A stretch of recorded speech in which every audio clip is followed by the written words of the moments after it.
LUNAR LANDER is another example of an arcade game that I didn't play in its original format as a child. There weren't such arcade cabinets in Moldova, but I did play some sort of version or variation on the theme on our DOS PC.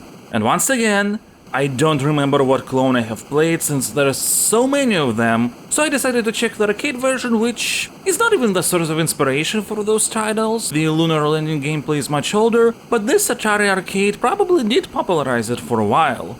Regardless, I do still have something in common with my child self. I can't land for shit.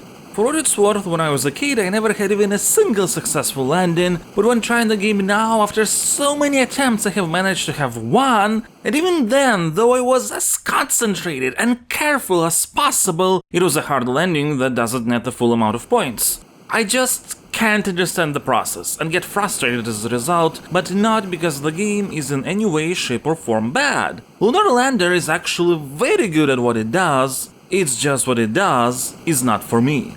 The question then is, where do I put games that are not for me in my ranking? Because if you think about it, every game that I don't like is technically not for me, but I don't dislike LUNAR LANDER, you know? For now, it feels like a good spot for these kinds of games is between Donkey Kong and basketball. Because basketball and some of the games above it are those that I can enjoy in the moment, but overall I'm not engaged enough, though I don't really have any considerable issues with them. While Donkey Kong and below, I do have considerable issues. So putting LUNAR LANDER in between as a title I don't have issues with, but also can't really enjoy, seems fitting.